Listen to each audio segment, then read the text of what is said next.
تو ہمیں سب سے پہلے اپنے رشتہ داروں کے حق دینا ہے، یاد رکھیے، اور اس میں نے ترتیب بتا دی۔ دوسرے حق کے حقدار جو ہے ہمارے حق کے، یاد رکھیے، وہ پڑوسی ہمارے، وہ ہمارے نیبرس ہیں جن کا سب سے زیادہ حق ہم مارتے ہیں۔ اور اکثر میں نے دیکھا ہے نوجوانوں کو جوانی کے علم میں اپنے والدین کا بھی حق مارتے ہیں، بھائیوں کا بھی مارتے ہیں۔ یاد رکھیے دنیا میں ہی ایسے لوگوں کو بدلہ ملتا ہے اور آخرت تو پھر باقی ہے۔ دوسرا ہمسایہ، پڑوسی کا حق دینا ہے، اور اللہ رب العزت نے پڑوسی کے تعلق سے کیا خوب بات بیان کی ہے۔ سورہ نساء سورہ نمبر 4 آیت نمبر 36 میں اللہ فرماتا، 36 میں اللہ نے فرمایا وَبِالْوَالِدَيْنِ إِحْسَانًا وَبِذِي الْقُرْبَى، اور والدین کے ساتھ حسن سلوک کرو، اور اپنے قرابت دار رشتہ داروں کے ساتھ، وَالْيَتَامَى، اور یتیموں کے ساتھ جو حسن سلوک کرو، وَالْمَسَاكِينَ، اور مسکینوں کے ساتھ حسن سلوک کرو، وَالْجَارِ ذِي الْقُرْبَى،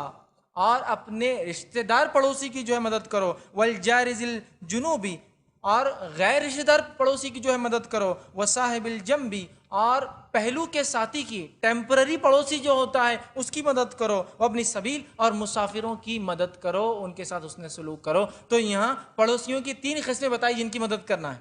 پہلا پڑوسی وہ جو رشتہ دار پڑوسی ہو، اس کی مدد کرو، احسان کرو، حسن سلوک کرو، اچھائی کا معاملہ کرو۔ دوسرا غیر رشتہ دار پڑوسی، جیسے ایک محلہ بستہ ہے، ادھر بھائی نے گھر لیا تھا، دوسرے بھائی نے، ادھر چچیرے بھائی نے، ادھر تیرے بھائی نے، پورے محلے میں اکثر رشتہ دار ہے، لیکن کچھ اجنبی لوگ بھی آتے، تو رشتہ دار پڑوسی کو پہلے کیوں کہا گیا؟ چونکہ حسن سلوک کا پہلا حقدار پڑوسی، اور اس میں رشتہ دار پڑوسی زیادہ حقدار۔ پھر کہا وہ پڑوسی جو غیر رشتہ دار ہو، آپ نہیں جانتے ہو، پتہ نہیں کوئی اور قبیلی خاندان کا ہے، اس کی مدد کرنا ہے آپ کو، اور حسن سلوک کرنا ہے۔ اور تیسرا سنی غور سے، وہ ہے پہلو کا ساتھی۔ مفسرین اس کی تفسیر کرتے ہیں، پہلو کے ساتھی سے مراد یہ وہ پڑوسی ہے جو ٹیمپرری ہوتا ہے، جیسے آفس میں آپ جہاں ٹیبل پہ کام کرتے ہو، بازو آپ کے کام کر رہا ہے، یہ بھی پڑوسی ہے، یہ پہلو کا ساتھی، ٹیمپرری پڑوسی ہے، نیبر۔ شام میں آپ الگ الگ ہو جاتے ہیں، ٹرین میں آپ سوار ہوئے، وہاں کوئی آپ کے لیے بیٹھا، سفر میں 10-12 گھنٹے، یہ پہلو کا ساتھی ہے، اس نے سلوک اس سے بھی کرنا ہے آپ کو۔ سمجھ رہے ہیں بات کو؟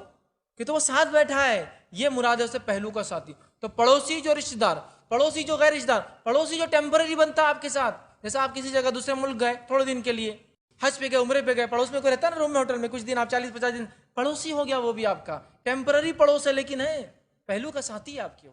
مطلب ٹیمپرری پڑوس ہے لیکن اس کا بھی